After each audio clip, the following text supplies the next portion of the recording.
Greatcoat. Toronto's Union Station flustered with the intense briskness that's usual during the fall. No changing tree crowns here, though. Traces of nature blasted out of sight by leaf blowers wearing neon vests and goggled grin expressions. "Hey, great coat," calls a voice from the flow of commuters. It is a great coat, I blurt, only then noticing that this stranger's coat matches mine almost exactly in cut, material, style. Our garments, long enough to break at mid-calf, are correctly classed as greatcoats, and both, it turns out, were Canadian military issue from the 1950s. Her wool dyed a deep purple, and she'd emblazoned it with silver buttons. Mine, also double-breasted, with matched epaulets, was the army green color of issue. My buttons were mostly original, with one salvaged from a Canada Post jacket of the same period. My buttons were brass and browning, but for one. Earlier that month, my grandfather had caught me polishing it while Granny was polishing the silver. "Polished buttons?" He'd surprised us on entering. It's not wartime, you know."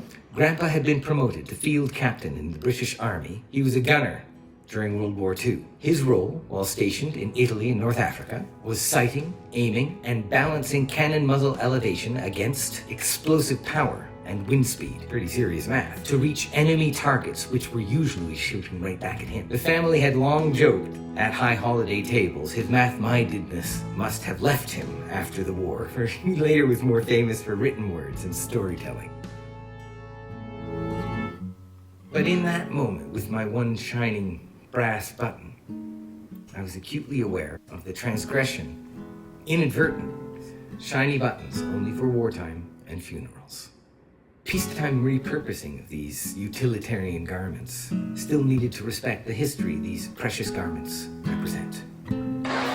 Anyway, there I was, downtown, and caught up in the business of business, the treading of crowded paths into a day full of administration and transportation. And here was she, a vision in purple, serendipitously mirroring one another, captive to our inverted reflections. We, amidst a melee of thousands and dozens of languages, in an uncountable variety of styles, shapes, colors, he and she, face to face in a place made of comings and goings. We shared how each had come to possess their respective garment, blushing and laughing, and performing amazements and understandings. And in a flash of fluorescent reflected light, in that ring on her third finger of her left hand, caught in a moment, in a life. Together, she's in a chair by the window, curled in a sweater, engrossed in a book, a tea mug, half drunk and cold on the sill. Me retrieving her just shedded boots and scarf, dropping footwear on the mat and neckwear in the wicker basket. And in that familiar infinity in which she and I exist, in a fleeting moment of connection, love, a life, an adventure, a step into the brave void. Mingled microbiomes demand that we find ourselves, once finished with words, drawn into an embrace, poppy to poppy, heart to heart, one to one. On parting, I feel her with me all day, but she's gone when I don my greatcoat to go home.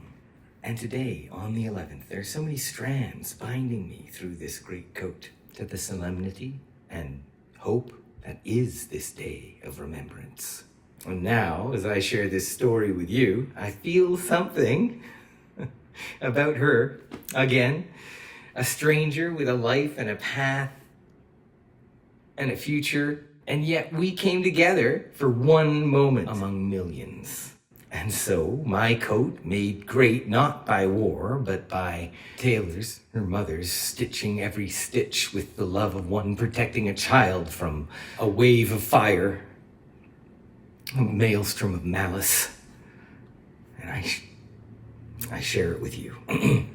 I share it with you in hope that we might remember and imagine together a world without war.